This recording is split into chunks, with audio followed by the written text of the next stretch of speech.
Aboriginal and Torres Strait Islander people in this country if they don't give them the fundamental right to exercise a vote on polling day. Now, it seems to me it's in the hands of the government to make changes here, and requires them to fund the Commonwealth Electoral Commission appropriately so they can put in place these electoral teams with the proper personnel to be operating on a full-time basis across remote Australia, talking to people about the importance of voting, making sure they're enrolled to vote, and when they turn up to voting day, exercise their right to vote and actually vote formally. Now, as the member for Leichhardt, I'm sure will know from his experience in remote places, sometimes these things are very difficult. You know, the resourcing of mobile polling teams is difficult.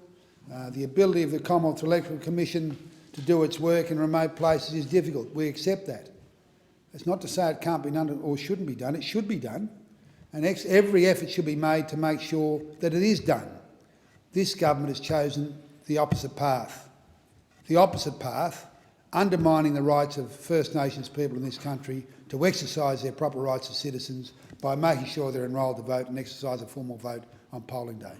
Madam Deputy Speaker, we talk about a lot in this place. We talk about, we talk fulsomely about the importance of public policy. We talk fulsomely about the importance of engaging with people across the electorate, across the community. We talk fulsomely about getting people engaged and making them informed, providing them with an opportunity. Well, the most fundamental opportunity in this country as a citizen, is the right to vote. The right to vote. And yet, here we've got what is arguably discriminatory action by this government by ensuring that Aboriginal people in remote communities do not have that right to vote because they've failed to ensure that they're enrolled to vote in an appropriate manner. I thank the member for Lingiari.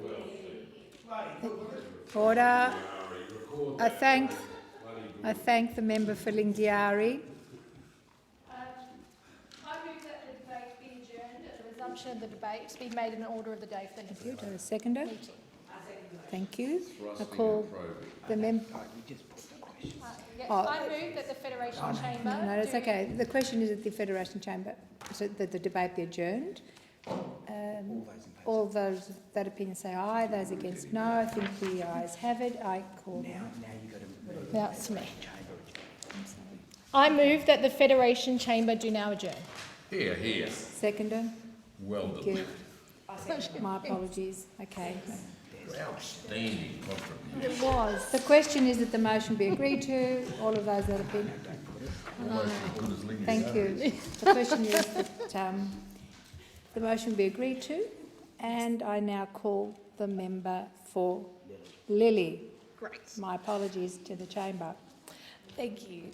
I understand that the custom around the traps around here is that in your first term that you should write a book. And after this week, I think I've found my topic, and it's Men of the Liberal and National Party Explain Things to Me. I will add you to a chapter. I have come from the House where the member for New England and his innate, extraordinary telepathic ability to look into the hearts and minds of 30,000 protesters at the Black Lives Matter march in Brisbane explained to me that actually all of us only acted out of a selfish, innate millennial desire to virtue signal. That was all there was behind 30,000 people turning out to protest about the issue of Indigenous incarceration in this country.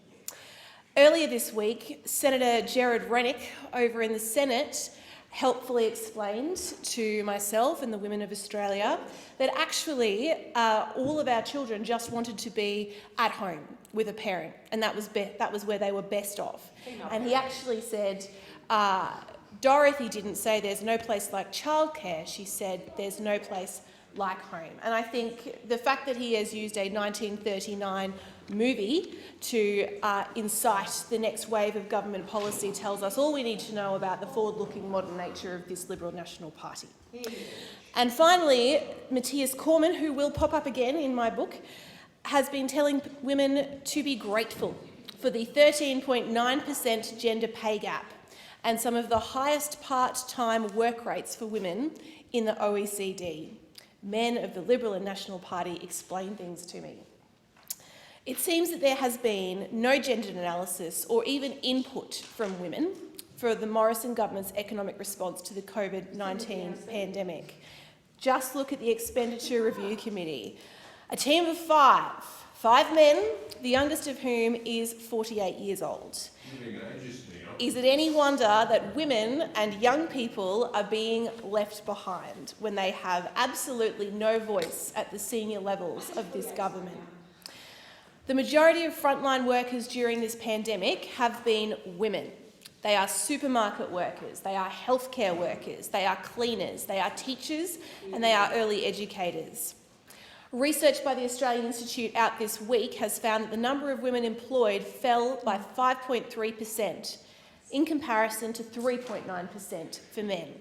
The number of hours worked fell by 11.5% for women, but 7.5% for men. And despite the fact that the government and Senator Cormann, I told you he'd come up again, has found a $60 billion estimates variation, which is a term of government wording that Sir Humphrey Appleby would be proud of, a $60 billion estimates variation. Despite that, they have not released any funding to support the specific way that COVID-19 has impacted women economically. In Brazil, they had announced cash grants for single mothers. In Canada, they have specifically supported female entrepreneurs. In India, they have released grants for women. In Turkey, they have increased social benefits specifically for women. And the US, even the US, has released grants for women's business centring on education, training and advising. We have seen early access to superannuation opened up, which is apparently a measure to support people who have become unemployed or fallen on hard times, but it will directly impact women who are already on average likely to retire 40%, with 47% less superannuation than men.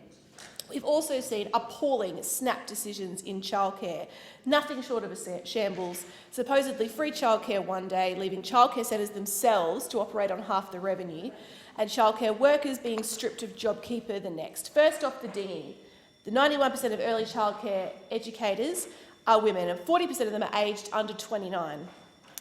We've seen women excluded from JobKeeper because they did not meet the casual employment requirements, even though women disproportionately engage in casual work. And we've seen women in small business, our sole traders, excluded altogether. So to bring me back to my upcoming book, Men of the Liberal and National Party Explain Things to Me, I think Jared Reddick said it best. We're not in Kansas anymore. I thank the member for Lilley and I call the member for Leichhardt. Thank you very much indeed, Madam Deputy Speaker. The name Holden conjures up many memories from millions of Australians. It is part of life for so many of us. It is a brand that has firmly entrenched itself in Australian culture and a way of life as well for well over almost a century. Holden dominated the Australian car market for many years and produced classic motor vehicles that are still classics to this day. Who could forget the late Peter Brock's association with Holden that spanned more than 4 decades? The legendary racer made his debut in Bathurst in 1969 in a Holden HT Monaro GTS 350 and would go on to tame the mountain 9 times over his career and write himself into Holden and Australian folklore. And I'm sure there are many others in this House that have their own fond memories of Holden motor vehicles, myself included. However, more recently, Holden has fallen to tough times and for a variety of reasons. And I want to acknowledge the long-term business investment of General Motors has made in Australia close to 90 years. But recent decisions, in my view, have absolutely trashed that reputation. In 2017, General Motors Holden sadly ceased vehicle and engine production in Australia, a true end of an era. At this time, the company committed to retaining 1,000 direct staff plus 6,000 people across its national dealer network. However, fast-forwarding less than 3 years later, and General Motors Holden has now decided to withdraw their vehicle sales completely from the Australian market. This will have a devastating impact on more than 200 Holden dealerships across Australia, included my electorate, and put in jeopardy thousands of jobs at a time when every job is an essential job. Now, Madam Deputy Speaker, one of those dealerships that will be affected by this is General Motors' decision is Islands of Cairns. I just want to take the opportunity to put a name and story on the record, because Islands of Cairns is more than just a number on somebody's spreadsheet. Islands of Cairns Principal Richard Ireland, who I might add was recently awarded the well-deserved OAM public face is the public face, will only be described as a Cairns institution. Established in 1923, the island name is well known for its great service and quality automotive products in our region. They are a family-owned business who has lived in Cairns for 6 generations, with Richard being the 3rd generation motor dealer.